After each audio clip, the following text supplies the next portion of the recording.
I now have another bit of significant family news for us all this morning, and this one is going to be hard for me. It's one from the Archbishop of Canterbury, and I'm told I have to read out the following.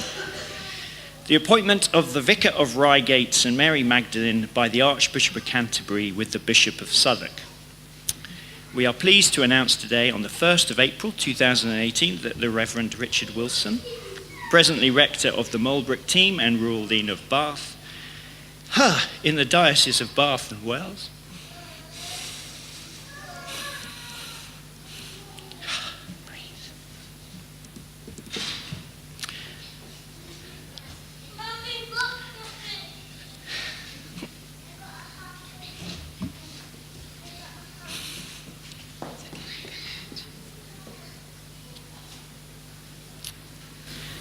has been appointed Vicar of St Mary Magdalene, Reigate.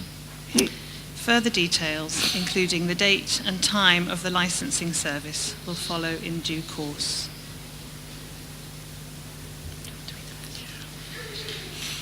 Put in easy-to-understand language, this means that 13 years since we arrived here in Twerton, Tory, Angus, Hebe and I will be leaving to move to a town called Reigate, just on the edge of London, up the road from Gatwick Airport, in a few months' time. Leading St Michael's, being rector of the team and becoming rural dean of Bath has been the most amazing experience of my life. It has shaped every part of me. I've learnt everything I now know from you and with you.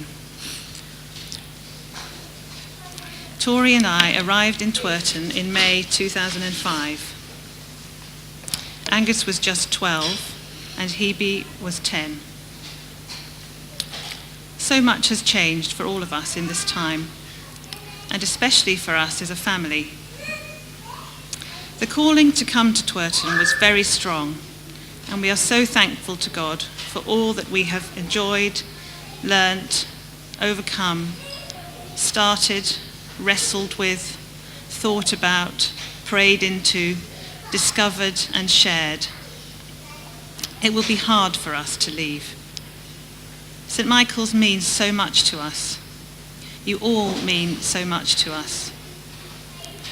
This has been the most important job in my life, and I'm so grateful for all that you have given me. Letting go will be hard for me personally, but I do believe that God is calling Tory and I to a new community and a new ministry. When I met up with the amazing Ray on Thursday, I realised how hard it was going to be to tell you all this news.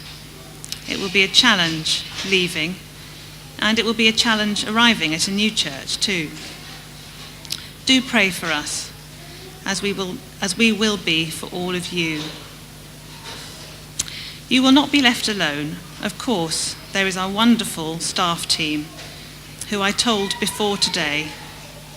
Mark, Joel, Nathan, Gwen, Rob, Sarah and James, and Robert Pym, my dear colleague at Ascension, all of who are so dedicated and committed to the mission of the church here. And then there's Adrian Ewings, our new Archdeacon, who is 100% behind us in the work here. Both bishops, Peter and Ruth, know all about you here in Twerton. Bishop Peter wrote me a letter after the baptism of Mikey and Toby.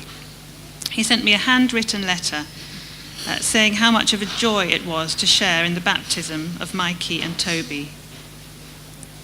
And he sends his best to you, Jenny and Tim, and how encouraged he was.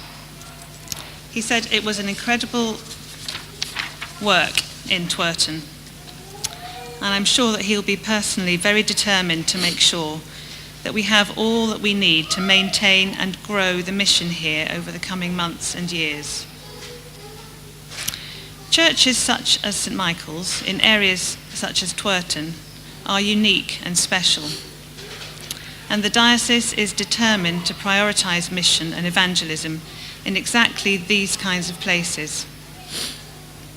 I believe that you'll discover over the next few months and coming years just how much you matter in the wider church. As Bishop Philip North recently said, a church that is not a church for the poor and with the poor is not a church at all. The diocese is deeply committed to you and to the mission and ministry of this church. And I believe that they will be determined to be a blessing to you in real and tangible ways, both financial and practical, over the coming months. Everyone wants us to succeed. Everyone wants to protect what has already been established. No one wants to see momentum slowed or ground lost. Although no decisions have been made, the bishops and the archdeacon are exploring the various ways forward at their next bishop staff meeting in just over a week's time, and I will be able to report back on that in due course. In the meantime, we know that even though this news will mean that St. Michael's will be entering a period of significant change, God is always, always faithful. This is his church, and Jesus is the head of it. He is in charge, and we are safe. There will obviously come a time for proper thank yous, but I want to end by saying thank you so much for having me here these past 13 years. It's been a privilege and a joy to serve you, and I'm so grateful for all the ways that God has blessed us in every way.